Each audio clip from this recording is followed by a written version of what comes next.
This is Ty Tyree, and you are listening to the episode 69 of our podcast, Celebrating Differences. Today is July 27th, 2022, and we are coming to you from Austin, Texas, where it is pushing 100 degrees again. At Celebrating Differences, we believe that each person is uniquely different and deserving of respect and curiosity.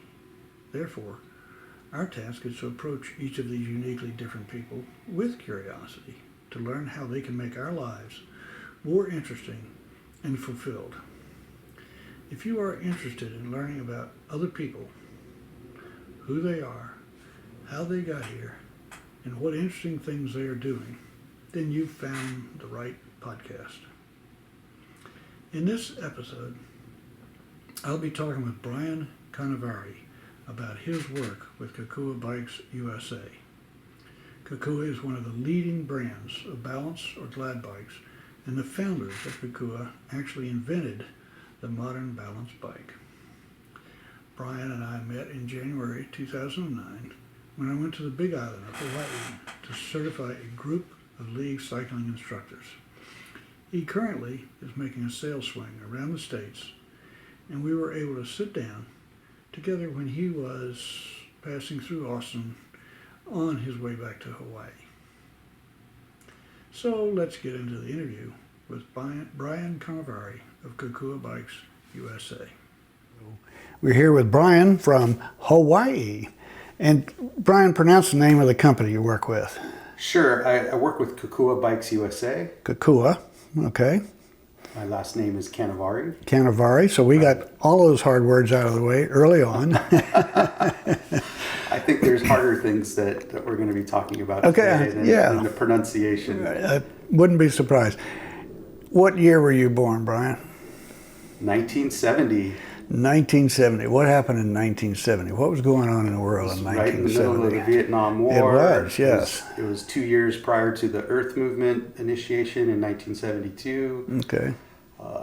The gas embargo was part of my childhood memory lining up.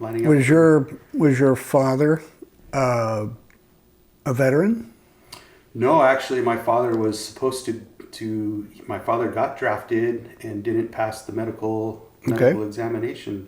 Okay. My father grew up on a farm of Italian immigrants that immigrated in 1906. Strong work ethic. My father liked the irrigation and became a plumber, and retired 45 years as a union plumber doing major. Where was that? That was Central California, Stockton, California. Okay. Big farm area. Saw quite a bit of development. It's only 80 miles east of San Francisco. Okay. So lots of housing development. Yeah, only 80 miles. That's an easy commute, right? Well, that's how it was marketed. It was we had the 1,200 miles of waterway coming in from San Francisco Bay. So Stockton was a big grain port town. Okay. The deep water vessels came all the way into the turning basin of Stockton. Wow. So yeah, when I was a kid, it was 50,000 people. By the time I graduated college, there were over 300,000. Stockton is the home of Alex G. Spanos, where he began his empire and went on to own San Diego Chargers. All right. Big developers. Okay, and where'd you go to school? So I went to school there locally and went on to Cal Poly San Luis Obispo for architecture. I love architecture. The profession is just not meant for me. I've worked in high design in Italy, in studios in Milan, furniture manufacturers in Italy. Went on to travel around the world and work and travel through southern and eastern Africa for 16 months. Wow. Even into 3 months of working in southern Sudan as a camp logistician. But I got to see how bikes are really used as more than just getting to and from places. They're more than just exercise. More than a recreational tool. Yeah. They had to be rugged. And that just recently, a couple of years ago, I hooked up with SRAM, and they have the Buffalo Bike Project, their World Bike Project. Okay. And when I interact with these different programs, it really settles home with me because I've been there, I've seen it, I've seen how important these issues are in the world. not just our own home. Yeah, there's a very different world out there. My background is certainly a lot of Europe, Amsterdam, that kind of stuff, but also the Far East. I spent a lot of time in China and Beijing, and you haven't lived until you're riding down this main boulevard, and it's all bikes, and there's a car every now and then. Sure. And the car gives way. You know, here comes the bikes, and the car wants to turn right. He just kind of eases over, and the bikes start flowing around him, and then they flow behind him, and he goes on. But they're in charge, and just the numbers are just astounding. I was riding a flying pigeon in that mass, which is a local bike, of course.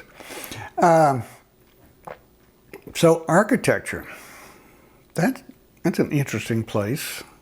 What got you going on that? I was pulling pipe out of a mud puddle on Christmas break. I went to work with my dad. And okay.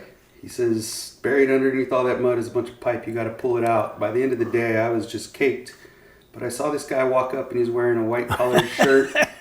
I was in 8th grade at the time. He's wearing a white collared shirt, and he's got the hard hat on. I said, Dad, who's that? He says, oh, that's the architect. You know, he's holding a clipboard.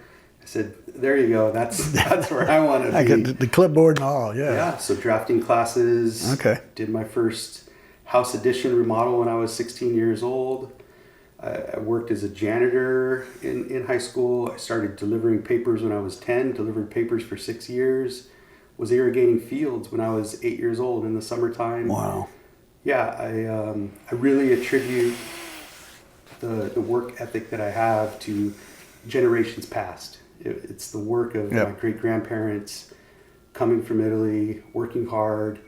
That carried through to my father, that carried through to everything that I do, even still to today, is you got to work hard.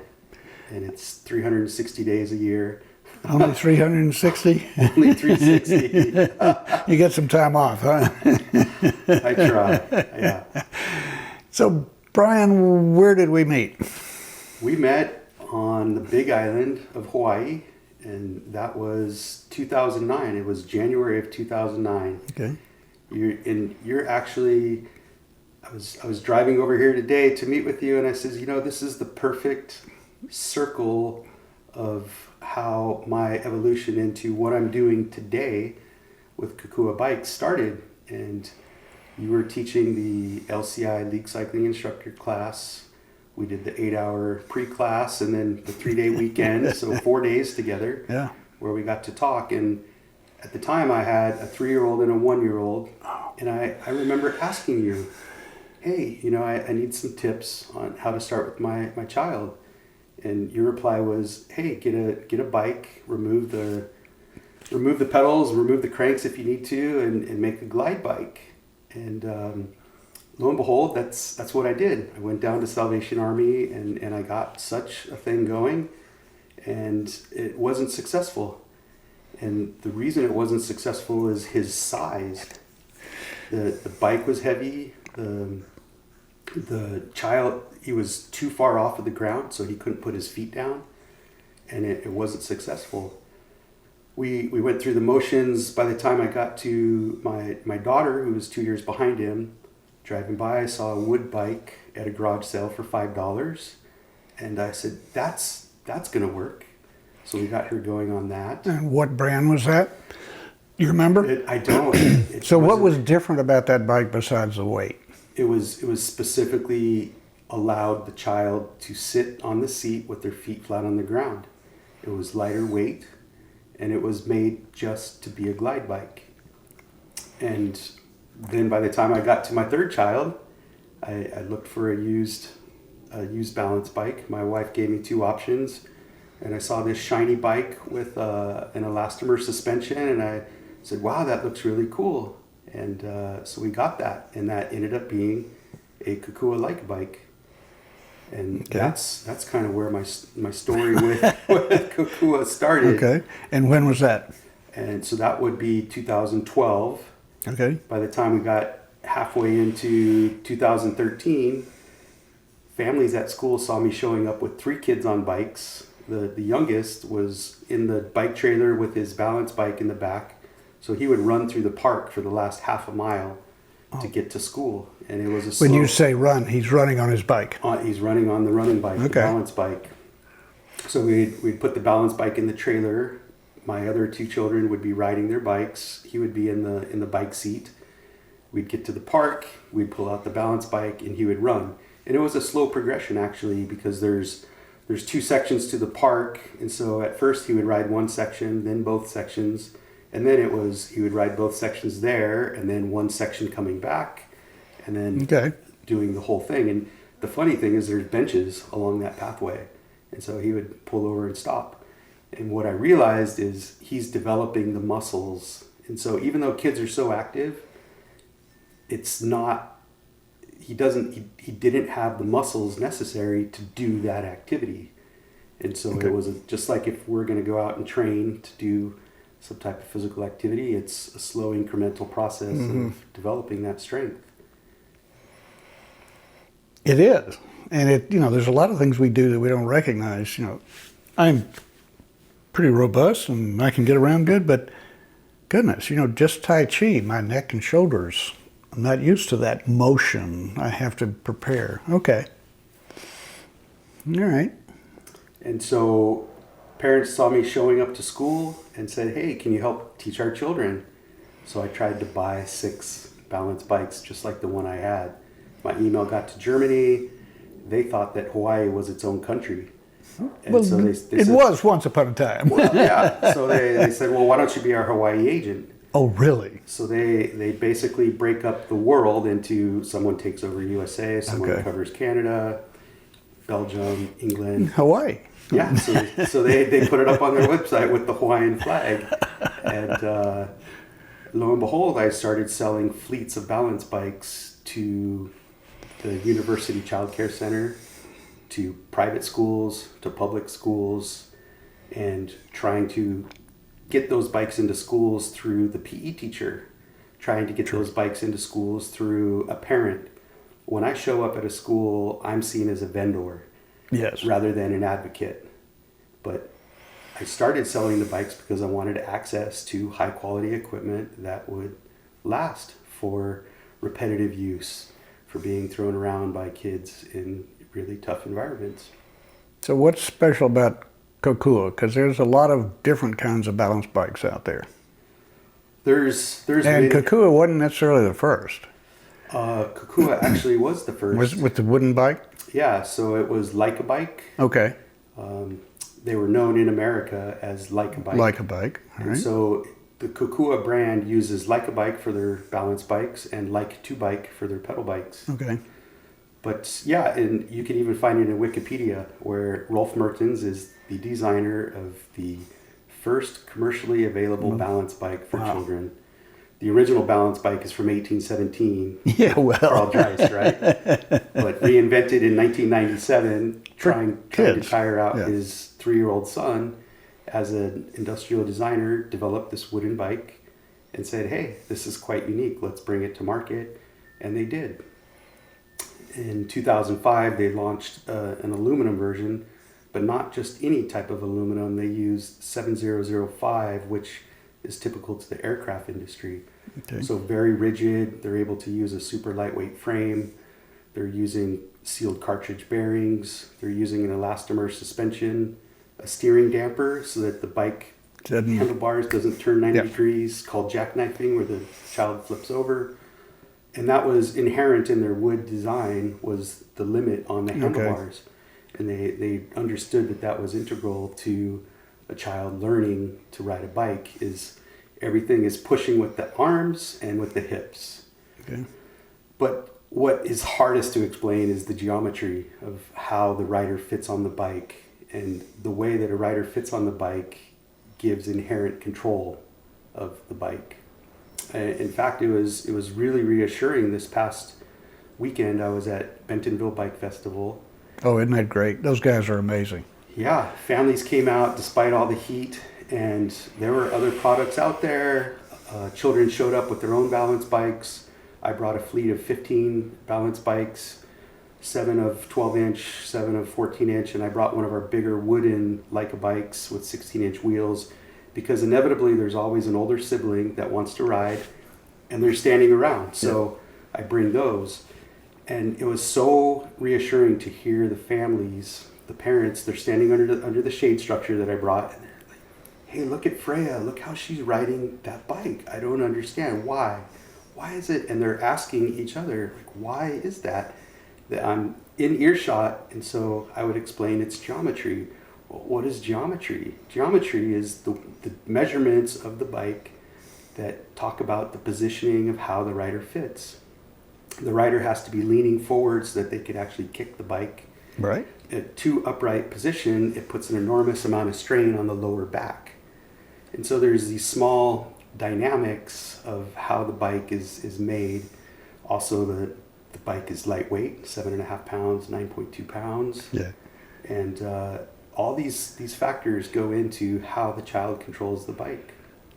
Yeah, I love the example I saw one time. You know, I weigh 180 pounds, let's call it. And if I had the typical kid's bike, I'd have to be riding a 90-pound bike. But I don't. You know, I ride a 15-pound bike. So what does that work out to be for a kid? Well, you know, for a kid to ride a 30-pound kid to ride a 15-pound bike, you know, no, we've got to get that bike down to 6 pounds, 7 pounds, somewhere in that range to get it to where they can actually handle the bike. And that's all about the speed that the bike is moving and how that weight acts upon their control, either with their hips or with their arms. So, it's super exciting. And that ties back to my first experience with trying to take a regular pedal bike and remove the equipment. It's the balance bikes have a lower center of gravity. And that's a really tough question that I get all the time is, can this convert to a pedal bike? And my answer is, if it could convert to a pedal bike, it wouldn't be a very effective pedal bike, or it wouldn't be a very effective balance bike. Okay. A pedal bike has to be able to lean 15 degrees with the pedal in the lowest position, not striking the ground, which means that the frame, the center of gravity if you will, of the entire bike is up from the ground. Whereas if the gravity is low to the ground, the child is able to swivel on the wheels and control the bike better. And again, if they put pedals on it, the cranks are going to be super short. Yep. The gearing is going to be really small. They're going to spin out. I could just see it. Yeah. Okay. So you found Kokua. You became the distributor for Hawaii, or representative, or what are you? A distributor? Everything. Everything. Distributor, sales, fleet sales, wholesale, retail. And 2 years later, I asked, hey, can I take over the whole USA? And I traveled the coasts. I wrote a whole business plan of how we're going to get Kokua into bike shops. We weren't into bike shops. And I learned a tremendous amount of information. Yeah. I learned a tremendous amount of information about myself as coming from architecture and design, a doer, a maker, to someone who's trying to convince people. Okay. And as an artist, a designer, becoming a salesman. Yeah, but you know, I always say I'm a terrible salesman because I tell it like it is, and I see the doors that are open behind the closed doors. Doors close, and I'll see those opportunities, but it's still hard on my heart because I'm there with such a good intention to give the children the best opportunity, but I'm trying to sell the most expensive product out there. It's the highest quality. They've never compromised on the quality to get to market expectations. They've just always maintained, this is the best product, this is the best design, these are the best materials. And in fact, we have hundreds, thousands of product that are out there since 2005, since 1997, that I have every little spare part, and people reach out with all these great stories. Yeah. So I didn't succeed with getting them into bike shops. Okay. I tried to get them into some schools, succeeded some. My most successful opportunity is to find an inside champion, a PE teacher or a parent. Those are the ones that the administrators listen to. And You know what the strongest thing in the world is, right? It's a PTA mother. I've witnessed that. Yes. Yeah, and it's really encouraging when someone understands the quality of the product and they take that to their school and they find such success. And it really is my goal that bicycles will be available, whether they're Kokua or other brands, that the products will be there, they will be in good condition, and children will have a successful opportunity to learn in an environment that's free from prejudice of parents, other ideas, anyone that's saying biking is unsafe, anyone that's not giving the children the opportunity, that bikes will be available on all the playgrounds. Here's a great example. My children, they grew up with vermiculture, composting, recycling. Okay. We did it at home. It was reinforced at their school. They went to a public charter school. They had great programs through Jack Johnson's Kokua Hawaii Foundation. I told them, there's communities that don't do this. And they looked at me with such dubious eyes of, what are you talking about? Everybody does this, Dad. What do you mean? And that's the perception that I'm hoping that children will have in years to come, where bikes are on every playground, and it would be abnormal to not have them. And we were talking earlier about the rest of the world. And we are unusual. The United States is very unusual when you look at bikes, because the rest of the world understand that bikes are part of the culture. They are part of the transportation mix. And in a lot of places, it's the only thing you can afford. And so it's all of the transportation mix besides walking. And we don't get that. I suspect we did at one time. The League of American Bicyclists was formed in 1880 to make better roads for bicycling. Right. And you see where it got us, don't you? Right. We made better roads and the cars anyway. So yeah, that's the world. So you've got the whole United States now?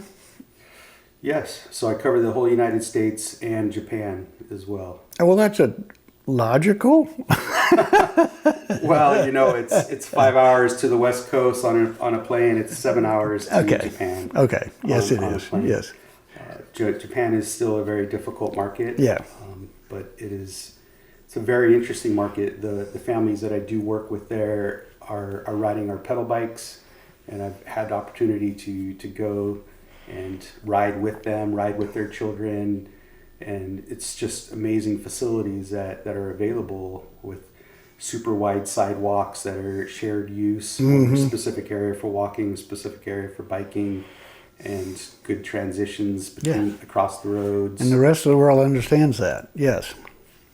Yeah. In fact, when I lived in Italy, most families are, if they're lucky, they have one car, mm-hmm. and everyone uses bikes for daily transportation. And then if they're going somewhere, they get on a train. Right. Yeah. Hello. And that's a huge other discussion. Yes, that we can spend. We can do that again sometime in the future. Definitely. Okay, so how, and whatever number you publish, what are your sales in the United States? Yeah, so I don't like to give out those numbers. Okay, that's fine. What I do like to talk about are the clientele that we have are very passionate about their children, their grandchildren. We have so many aunts and uncles that buy these bikes for their niece or nephew, and what their typical Kokua customer is looking for is a super high quality product, and they really care about the child. And a lot of customers are finding them used if they're lucky, and then reaching out to us for any small spare parts, new handle grips, a new steering damper, and they feel really lucky if they're able to find one. I recently had a customer reach out from Wyoming, and my first question is always, how did you hear about Kokua? Not very well known.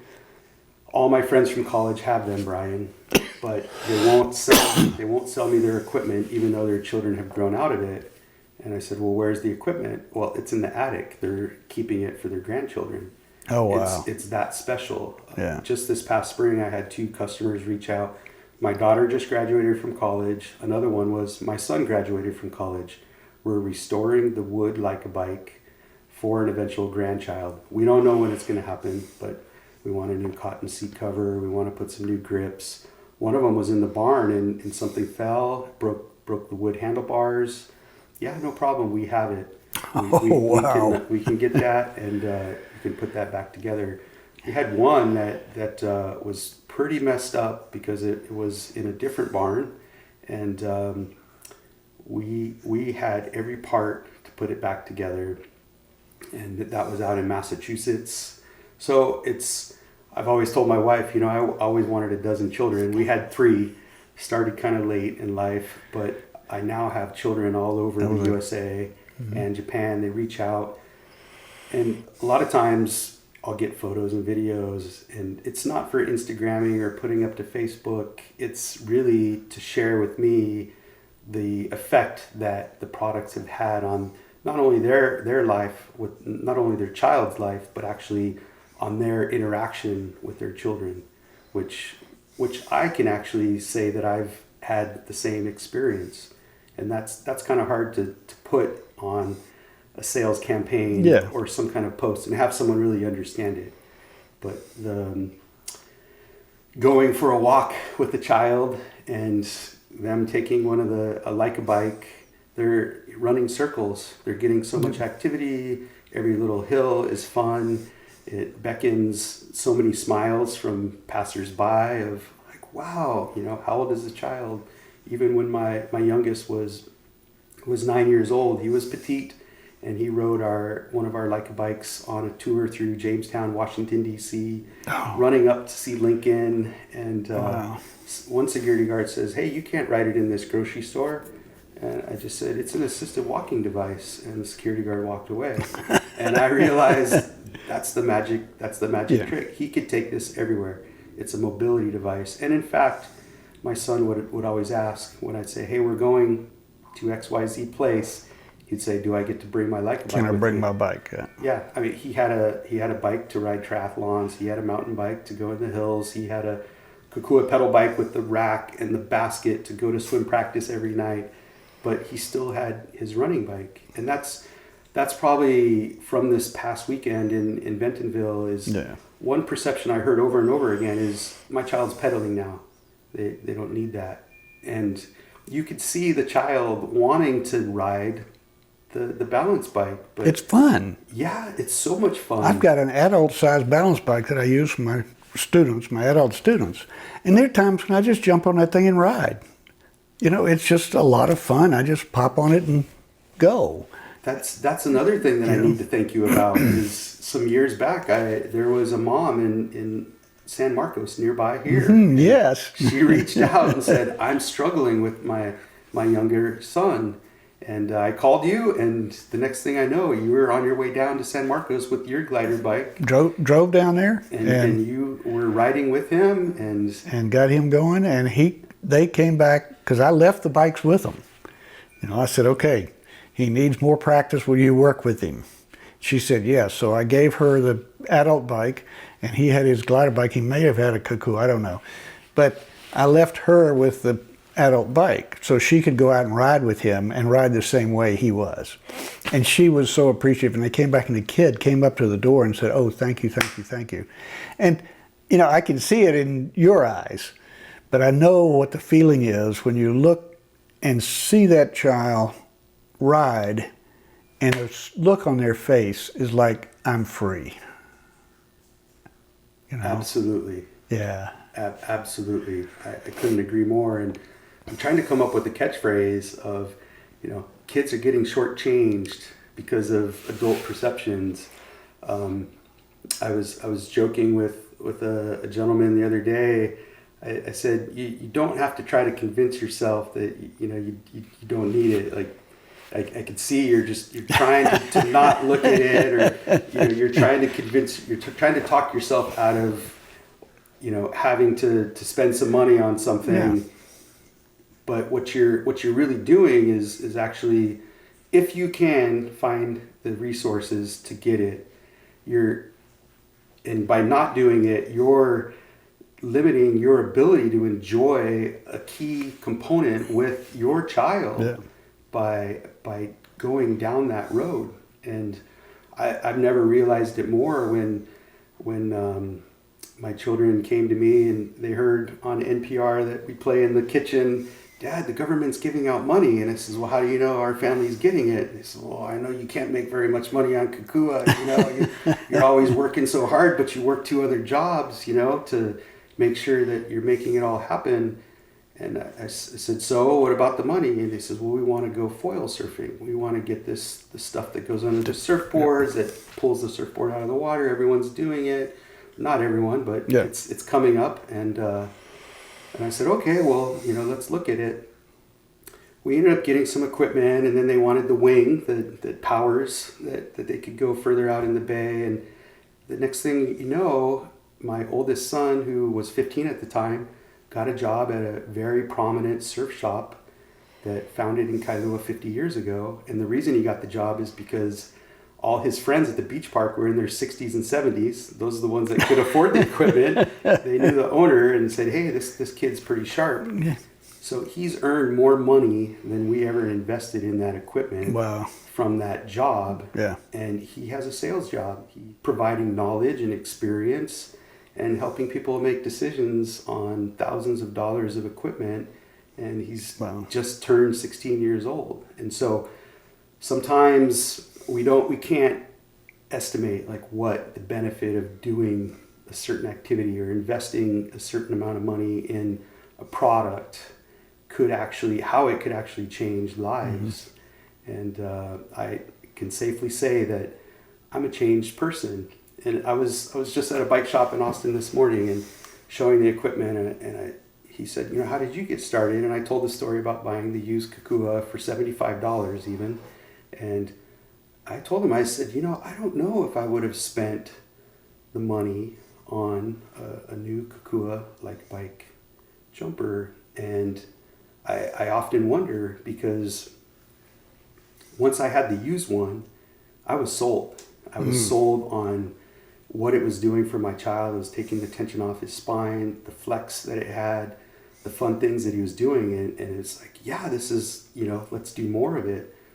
But that initial, the fact that I was able to get one used and try it out, hold it, understand it, I felt really lucky. If I hadn't found that, where would I be today? I wouldn't be selling Kokua bikes probably. I might be using something that wasn't as fantastic. Well, I want you to talk a little bit about the company, because the reason I want to ask that is that there are a few companies around who have parts for all of their equipment, however old it is. Not many. So what is it about your company that says we're going to have parts? The guy pulls an old wooden, like a bike, out of his barn, the handlebars are broken, and we can supply him new handlebars. What kind of a company does that? Yeah, that's part of what keeps me doing what I'm doing is the company. And the company is truly, it's not me, it's Beate and Rolf Mertens out of a very small town on the border of Belgium and Germany, up on the northwestern side. What's the town? I'm sorry. Never mind. It'll come to you. Yeah, you're not old enough to do that. It's Rotgen. Okay. It's near Aachen. It's it's about an hour and a half from Cologne, but it's Rotgen, and the name actually comes from the forest behind their house, which is a strange coincidence because Kokua in Hawaiian language means to help out. Yeah, well, it sounded like Hawaiian, but... Right, and people ask if it's my brand. And so really I have to say I am one of what I call 20 children around the world.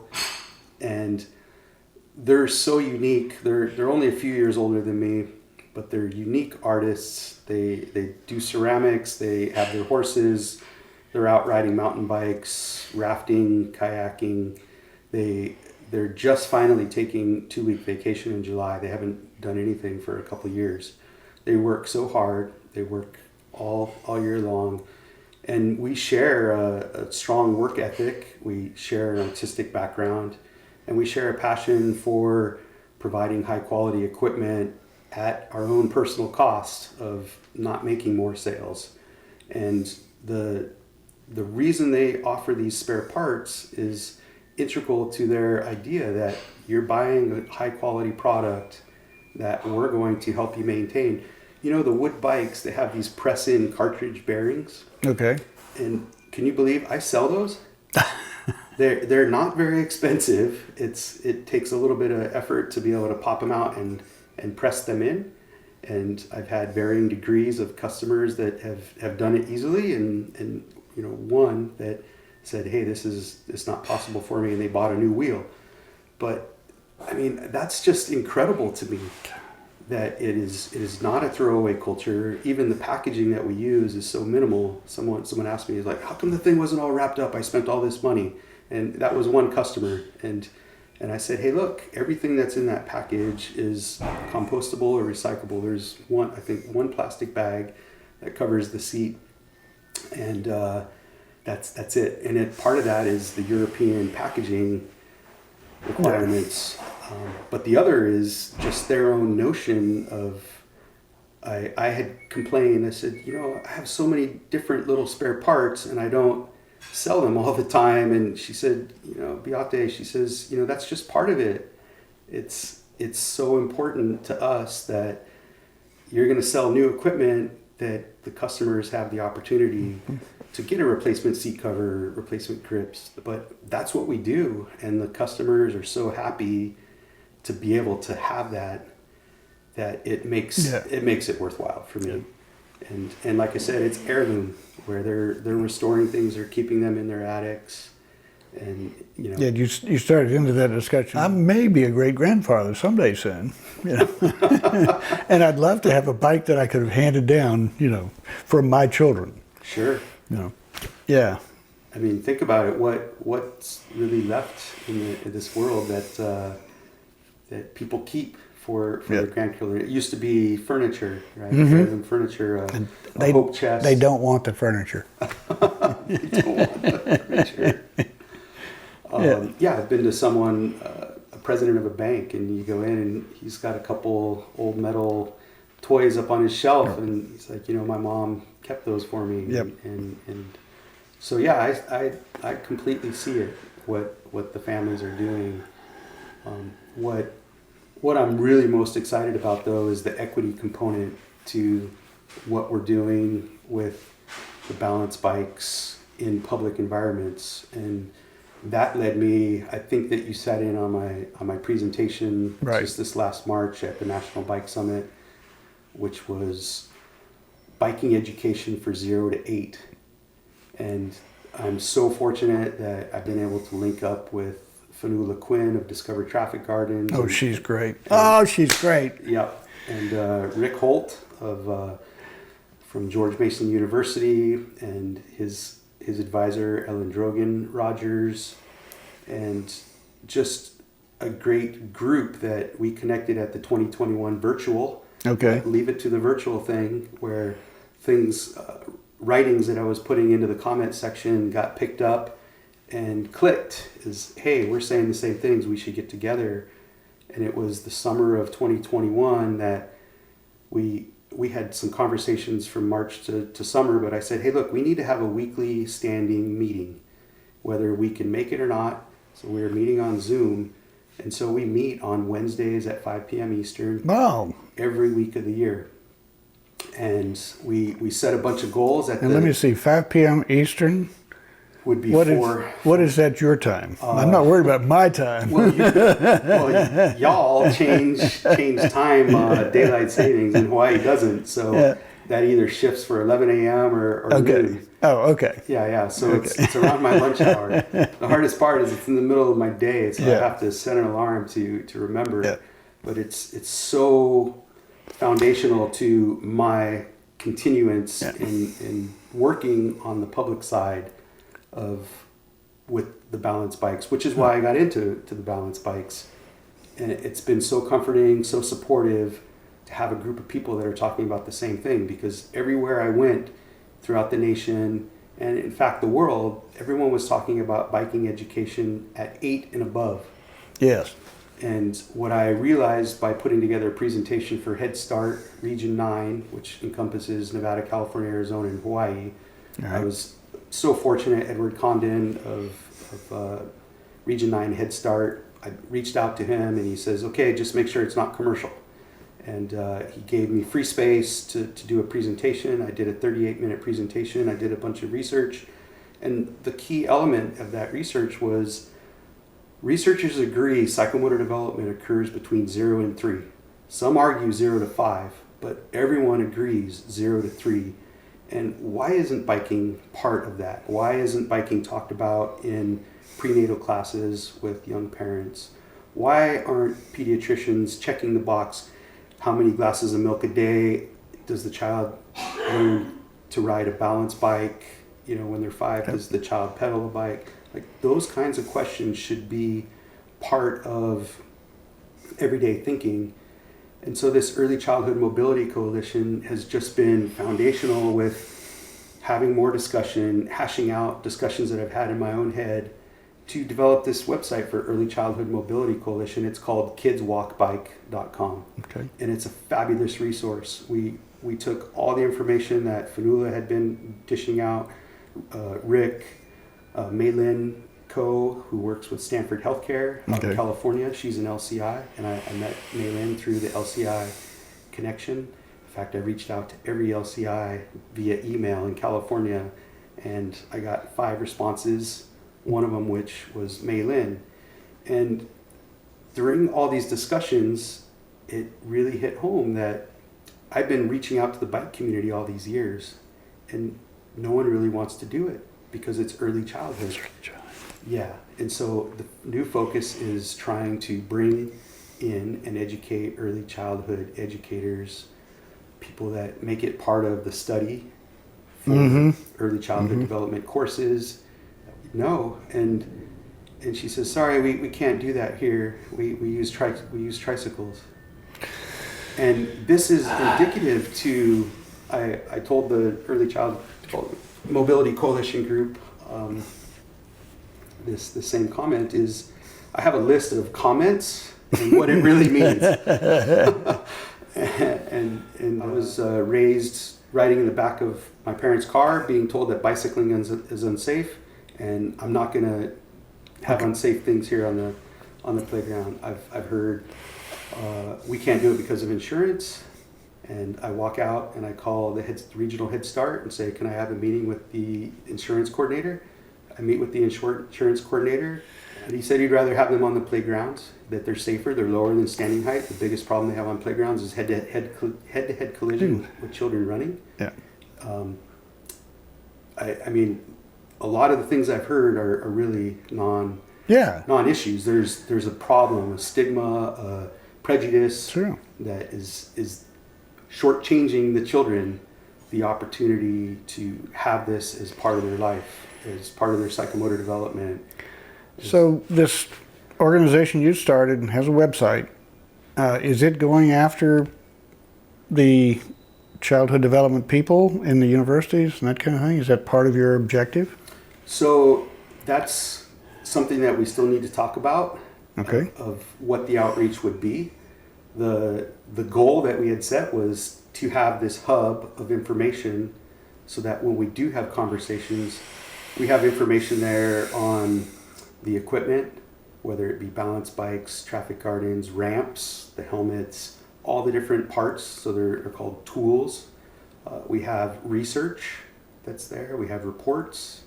We have videos, items from the National Highway Transportation Safety. Yeah, NHTSA. Yes. We have videos on proper fitting of the helmet. And so the website is intended to be the resource. But now what we need is the outreach. Yeah. And that's something that we could use someone with your marketing background on. How do we get this message out there? How do we start doing trainings? How do we How do we get the platform? Subaru paid my salary for 6 years when I worked for Bike Texas. Why did they do that? Why in the world would Subaru pay educators? Because we reached 1 million children a year with a message of safe cycling, and brought to you by Subaru. That's 2 cents an exposure. 2 cents. Can you imagine? I've got one more question to ask you. We're at about a 45-minute point, which is a good place. One more question, and this is the easy one, right? Brian, who are you when no one is looking? Oh man, let's turn off the video. And answer that any way you want to.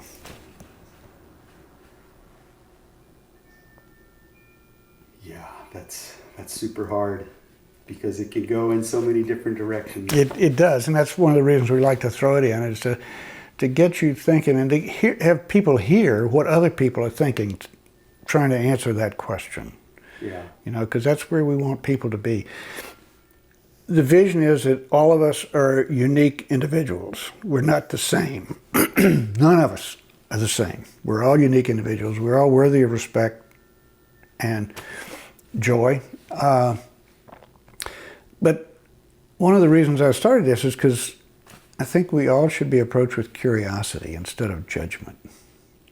And that's why you're here, is because I'm curious about what you're doing, what you're thinking, and I saw you present at the National Bike Summit. Met you 13 years ago in a classroom, and I knew you had the bikes because you called me to help this lady down in San Marcos, and I don't know if you know her background. She had some really interesting medical issues, and so it was great to be able to work with her and get that done. That's probably the most special aspect of what I do, is the unique stories that are behind everyone. And ever since I became a cycling coach or cycling instructor in 2009, when people hear about that, they're nudging up close to me and telling me all their stories related to bike. I become a confidant. I become a trusted person that they can say that they're not riding. A woman in the hotel in Dallas, she had to be in her 60s. She says, I don't know how to ride a bike and I don't know how to swim. Can you teach me how to ride? And I had just met with Daniela Hudson of Glide to Ride in Dallas, and I pulled out her card and I said, this lady will help you. And the only way you won't ride a bike is if you don't call her. If you don't take that step, she's not going to call you. She's not going to come pick you up. You got to get to her, and she will help you. And who am I when no one's looking? I've been on the road for over 3 weeks, and I touch into places where people are seeing me. But I went to India in the year 2000, the beginning of the year 2000, on a Rotary group study exchange. And it was 2.5 months, and I changed families once a week. And so I was with families, and we were escorted to Rotary meetings, to service projects that they were doing, to business projects that my host families were working on. They really wanted my feedback. They wanted my insight. It was such a fabulous experience. And I had written in my bio that I like to take a walk for an hour every day. And, this is something that's important to me. It's like to make your stay at our house comfortable. So they all understood when I got there. It was, I prefer not to eat meat, and I like to take a walk. And one family says, well, what's your favorite drink? And I was like, that's such a low priority on my needs. But this 1 hour walk, they understood. And so they made sure every day I had an opportunity to go for a walk. And that ties into my curiosity of the world. Okay. Because on a car ride, it just passes too fast. On a bike ride, you have the momentum going. It's hard to stop to really study. When you're taking a walk, it's pretty easy to stop and just understand something, and that ties into why I love architecture so much. And everywhere that I go, I'm always drawing it in. And so when people aren't looking, I'm dumbfounded by little things that most people won't find. But the reason I brought up India was I realized that I am never alone. Like, I could be hiking up a mountain and I don't see anyone around, and the next thing I know, I see two eyes popping up from a bush. Or when I was backpacking through Eastern Africa, and I would think that there's no one around, I'd see like some flutter of the bushes, and I'd notice there'd be a couple kids back there. And when I was working in the Sudan, and kids would come close, and I have these really hairy arms, and they would be talking to each other, and all of a sudden one would reach out and rub the hair on my arm because they don't have any hair. Yeah. And I could laugh.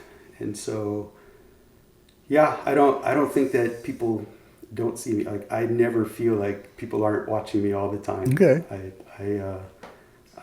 I think that we all have to be really good people in what we think, what we do, and working in this realm with the kids is so positive to me. I don't think that the effect of what I'm doing is going to be known for 40, 50 years. I don't know that I'm going to be around to see the transition of the work that I'm doing.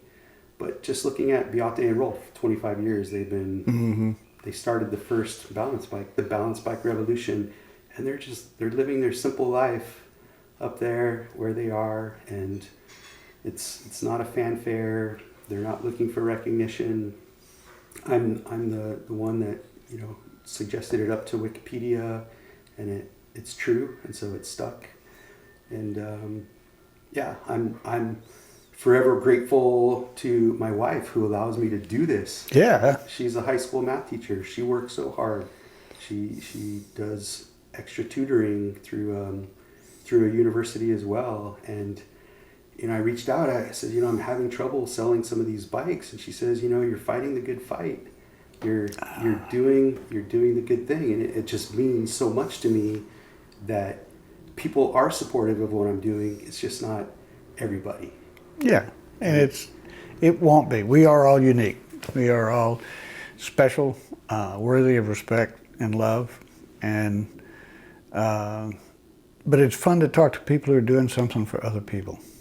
I am so grateful to have this opportunity to talk to you. It's really like a debrief. Yeah, well, it's so much fun that we're making this cycle back in here, and it's almost, wow, it's a long time.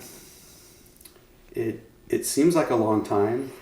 It seems like a long time because my kids are now 16, 14, and 12, right? But at the same time, this is just such a short period of time. The work that I've done in this period is still so small. It's growing, and it's such a great time with the Early Childhood Mobility Coalition. And I'm going to dig into that. By the way, I think I did a podcast. I did a separate set of podcasts early on about bikes called It Depends. Okay. And if you remember from our class, that was one of my favorite sayings. It depends, yes. It depends. It depends. And I think I interviewed her for one of those. I interviewed one of that group that's doing that work. The Traffic Garden. Traffic Garden. Yeah. Yeah, I interviewed one of them, and I think it was her. Well, there's also Mary Jo Gellenbeck out of Raleigh, North Carolina, and she came out to Hawaii, and she was on a trip, and I spent the day with her and invited her family in and took them around, and we developed a friendship. But she comes to our weekly meetings, and she's an advocate, and she's just doing amazing work in her community. And when I first met her, and it was through Zoom, I told Fanula and the others and her, I says, you're the kind of person that doesn't take no for an answer. Yeah. Like, you go to your community government offices, transportation, whatever office it is, and you ask for stuff, and then you don't take no for an answer. Like, you just keep working your way through until you get the community projects that you want done. And she says, yeah. And it's like, yeah, we need to clone you. We Yeah. need more of you. You're the person that everyone is depending upon. We have the knowledge, but it takes a lot of people to make it happen. And so one comment that Mary Jo made, was the work that you guys have all done. She says, I just started doing this like a year ago. She says, the work that you all have done over the past years has made it a lot easier. Because when I bring stuff up, they already know it. They just haven't been pressed to actually deliver. And so she says, I think that things are getting easier. Okay. And she's heard from everyone like myself who's been hitting these walls for many years that, we're getting tired of, like, how do we keep going? And she's saying, that work that you guys did is actually it's getting working. me through It's the door. happening. Great. Right. Great. It's just takes that extra step now. So that's what leads me to believe this is a longer range project. So, Brian, let's wrap it up. And we'll say I really do appreciate you checking in when you got to town and remembering that I lived in Austin. And this is just a delight. And we'll have to put up some information. If you'll send me information about, quote, your trip and where you went and that kind of stuff, we can talk about that. I'll also, anything you want me to put in the show notes about Kokua, about Kokua America, or the group that you're working with. I would love to do that. And Brian, thank you. Thank you so much. Yeah. Mahalo. Mahalo. Well, that was fun. I've always enjoyed talking with Brian about all the crazy things he's doing, and hope you found something that was interesting in our conversation. I'll be putting some links in the show notes below. I'll also be linking to the audio version of this podcast, so if you're listening is more your thing, you can go there. That's all for this episode.